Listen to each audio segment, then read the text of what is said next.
Hey, what's going on, guys? This is Chris here, and today is October 11th, 2020, and in this video, we are going to be discussing the results of the men's French Open final between Rafael Nadal and Novak Djokovic. So this match leading in had some real historical value. On Nadal's end, he was going for his 20th Grand Slam title in his career and his 13th at the French Open. Now for Djokovic, he was going for his 18th overall and his second career Grand Slam, which would mean that he would win all four of the tournaments, the major tournaments, at least 2 times in his career. And the match, in my opinion at least, was surprisingly one-sided because Nadal was able to win his 13th Grand Slam title in straight sets against Novak Djokovic. And really, when you look back at all the matches that these two have had against each other, they've usually been very, very close. So for Nadal to basically sweep Djokovic off the court was pretty surprising, to be honest. He wins the first set 6-love, and even though Nadal has baggled just about everybody probably that he's played on clay, at least at some point during his career, to take a set like that off of Djokovic 6-love, and you know Novak is going 100%. It's really nothing shy of amazing. And then in the second set, it's basically kind of like a rehash of the same thing, if you will. Djokovic, he does get himself on the scoreboard a little bit, and he's able to hold serve a couple of times, but he still loses the set 6-2. And so going into the third set, we know at this point that Novak is going to find his way into this match, and he does it. He wins the first game on serve, and he does go down a break towards the middle of the third set, but he gets it back, and he gets it to 3-all.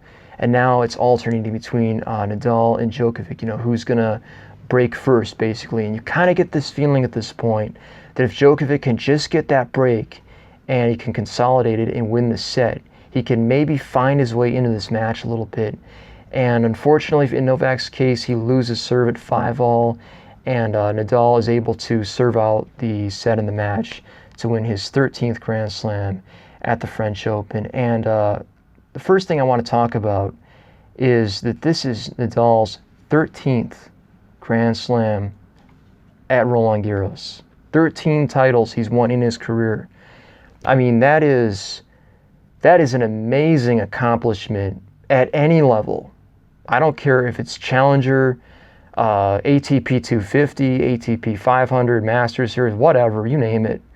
To win 13 tournaments, titles in your career is at the same tournament. It's just amazing. So he now has 20 Grand Slams overall, and he is tied with Roger Federer for the most Grand Slams of all time. And one of the questions that I've been seeing a lot is, does that now mean that Nadal is like the co-GOAT, the greatest of all time? Is he now like the greatest of all time because he has, the most Grand Slams, tied with Federer, of course, but where does that place him now?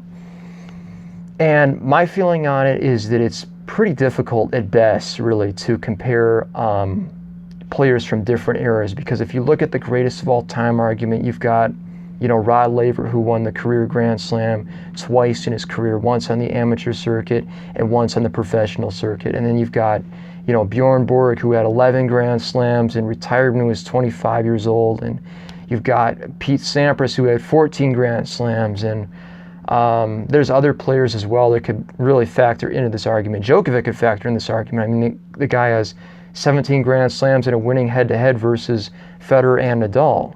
So it's difficult to really say who is the best of all time because it's a very open-ended question.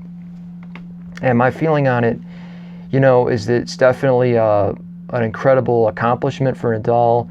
I think you can pretty safely say that Nadal is the greatest clay court player of all time because no one has ever come anywhere near that kind of a record. And I don't think that even if Borg had continued to play, he would have ever hit 13 Grand Slams. So I think that it's pretty fair to say Nadal is the greatest on clay of all time. In terms of who's the greatest ever, that's a really hard one to say. It's very open-ended. So a huge result for Nadal and a tough loss for Djokovic. I mean, if he had gotten this slam, it would have put him so close to getting to Federer, and now he's going to have to wait probably at least a couple more years, I'm guessing, unless he really goes crazy next year and wins everything pretty much to get close to Federer's tally and now Nadal's tally of 20 Grand Slams.